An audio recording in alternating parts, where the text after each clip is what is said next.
Hi everyone, my name is Taylor. I'm an occupational therapy student at the University of Findlay, and I'm here today to talk to you about self-care, specifically about sleep. So, sleep. Sleep is so important for many reasons, as it is the main factor that influences our engagement in everyday activities.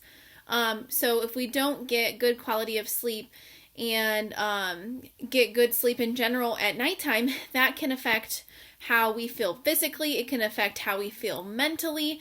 It can affect how we feel emotionally.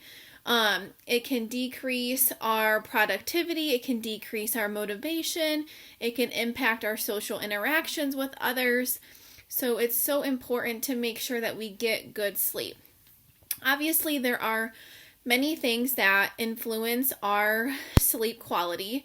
It could be, health conditions, anxiety, overall stress. There are so many things that affect and influence our sleep. A couple things that I want to talk about today are some activities and some ways that we can help to improve our sleep. I'm going to use the term sleep hygiene, which refers to good sleep habits. So most people have some type of routine that they follow throughout the night to prepare for bedtime, whether it's taking medications, taking a shower, putting on your pajamas, brushing your teeth, all of those things.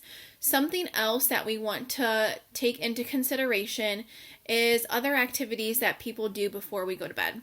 A lot of people nowadays, because of technology, play on their phones, watch TV, play video games, different things like that, which can impact and influence your quality of sleep. So today, I want to talk about some other positive, healthy activities that you can try to incorporate into your bedtime routine to help optimize your sleep. One thing that I want to start off by talking about is just the environment that you're sleeping in, because environment plays a key role as well. So you want to look at the lighting in your bedroom. So is there too much light coming in your window? Or is your room really dark and you don't like that? And maybe you need a night light to help you feel comfortable and safe. Another thing to think about is the noise level. So do you like to have it completely quiet when you sleep, or do you need noise, like white noise or the sound of a fan, things like that? You can always try and kind of experiment with different things like that to see if it helps improve your sleep. Some other things to think about before we get to activities is thinking about your diet and nutrition. So trying not to eat or drink too much close to your bedtime, because that can impact how quickly you fall asleep and your quality of sleep. So let's start to talk about some activities that we can do.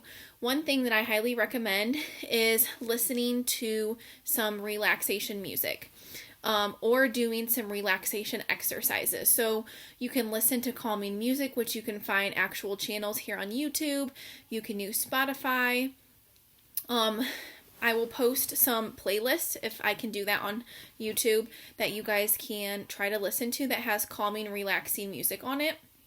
You can also try some relaxation exercises such as progressive muscle relaxation, which is one of my favorites. It's where you start at your toes and you work your way to your head and you tense a muscle and relax it, and your whole body ends up being relaxed.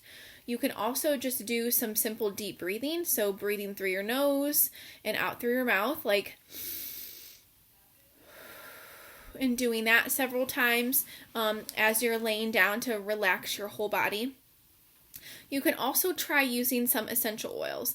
I am a huge essential oil fan, and I understand people aren't, but if it's something you've never tried, it could be something awesome.